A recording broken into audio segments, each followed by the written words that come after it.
मुर्दाबाद, CO water मुर्दाबाद, मुर्दाबाद मुर्दाबाद, खनन प्रशासन मुर्दाबाद, मुर्दाबाद मुर्दाबाद, खनन प्रशासन मुर्दाबाद, मुर्दाबाद मुर्दाबाद, दिल्ली सरकार मुर्दाबाद, मुर्दाबाद मुर्दाबाद, दिल्ली सरकार मुर्दाबाद, मुर्दाबाद मुर्दाबाद।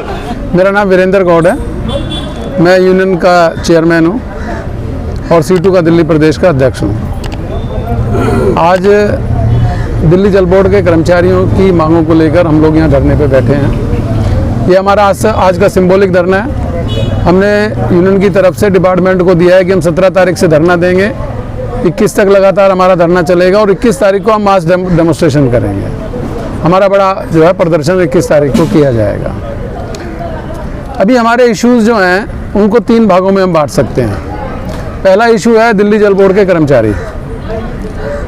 डिपार्टमेंट के अंदर दिल्ली जल बोर्ड के जो कर्मचारी हैं, सही मायने में मैं अधिकारियों की बात नहीं कर रहा हूँ, मैं कर्मचारियों की बात कर रहा हूँ। दिल्ली जल बोर्ड के अधिकारी कर्मचारियों की कोई भी बात को सुन नहीं रहे हैं, किसी भी जायज़ मांग को सुनने को तैयार नहीं है। यहाँ तक कि जो मांगे फैसले हो चुके हैं उन्हें अपने आप काम कर देने चाहिए, वो भी काम वो नहीं कर रहे हैं। मतलब मेरा सवाल है दिल्ली जल बोर्ड के प्रशासन से, यहाँ जो अधिकारी बैठे हुए हैं, यहाँ चाहे वो डिप्टी डायरेक्टर हों, चाहे डायरेक्टर हों, चाहे वो मेंबर एडमिन हो जो IAS हैं, चाहे वो CO हों, इनका काम गड्ढे खोदना तो नहीं है, इनका काम पंप चलाना भी नहीं है, इनका काम सीवर साफ करना भी नहीं है।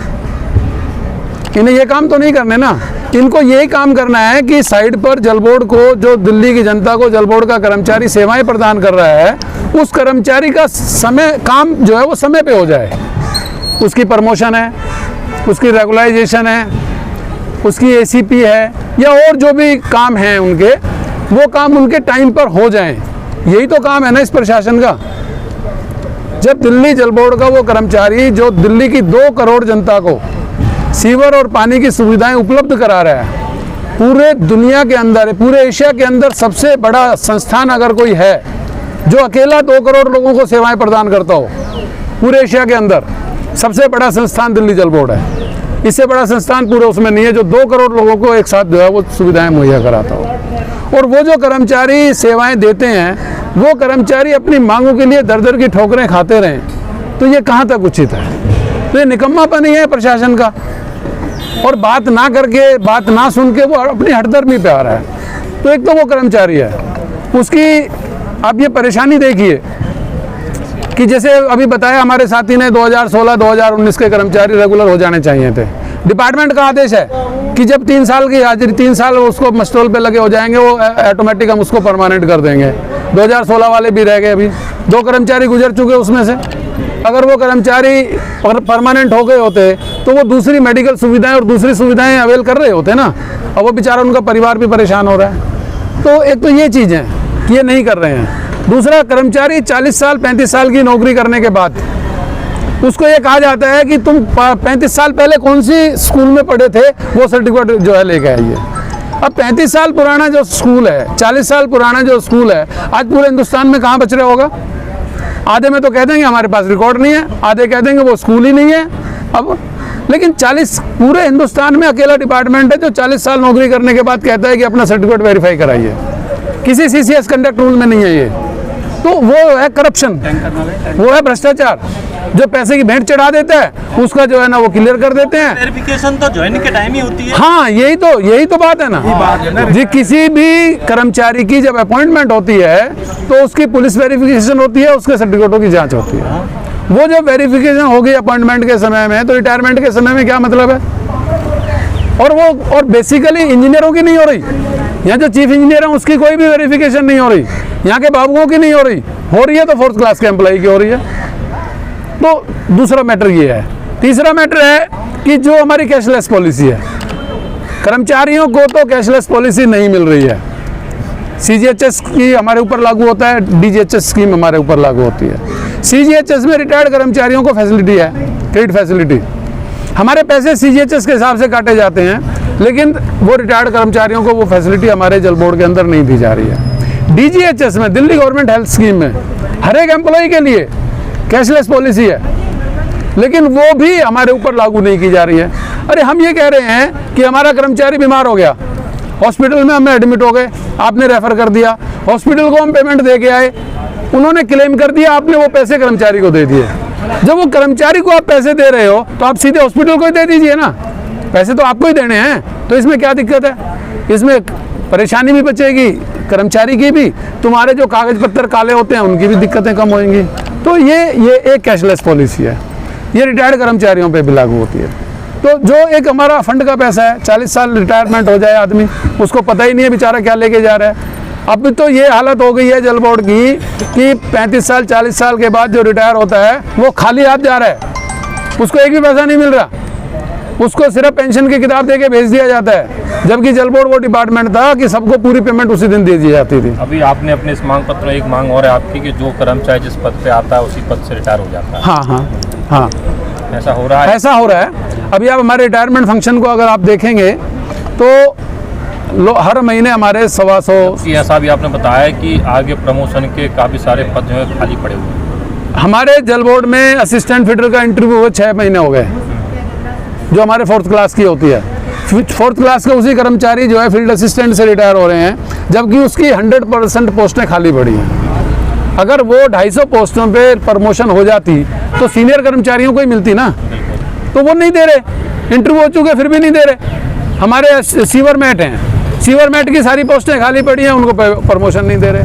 मतलब नीचे के लेवल पे, ऊपर के लेवल पे तो कर रहे हैं। हमारे दिल्ली जल बोर्ड में पहले 23 इंजीनियर होते थे, 23 जोन होते थे, 23 इंजीनियर होते थे जो एक्शन होते थे, एग्जीक्यूटिव इंजीनियर। आज हमारे जल बोर्ड में 70 एग्जीक्यूटिव इंजीनियर हो रहे हैं। हर एक एमएलए का एक एक्शन बना दिया। मतलब इंजीनियरों की पोस्टें आप क्रिएट कर सकते हो, उनको आप प्रमोट कर सकते हो, तो कर्मचारी की तो जो पोस्टें हैं वो क्यों नहीं कर सकते भाई? अब इंजीनियरों की कैसे होती है ये वो जाने, उनका तरीका कोई और होगा, इंजीनियरों का तरीका कोई और होगा। मजदूर तो वो तरीका इस्तेमाल नहीं कर सकता, लेकिन मजदूर का जो अधिकार है वो तो मिलना चाहिए ना। हमारे यहाँ पे ग्रेड पे चेंज हुए, हमारे यहाँ एलडीसी से ऊपर सबके बाबुओं के ग्रेड पे चेंज हो गए, हमारे यहाँ फाइनेंस डिपार्टमेंट के ग्रेड पे चेंज हो गए, हमारे यहाँ इंजीनियर जूनियर इंजीनियर से लेकर चीफ इंजीनियर सबके ग्रेड पे चेंज हो गए। अगर कोई किसी के नहीं हुए तो बेलदार से फोरमैन और एलडीसी इनके ग्रेड पे चेंज नहीं हुए। क्यों भाई? मतलब क्यों नहीं हुए?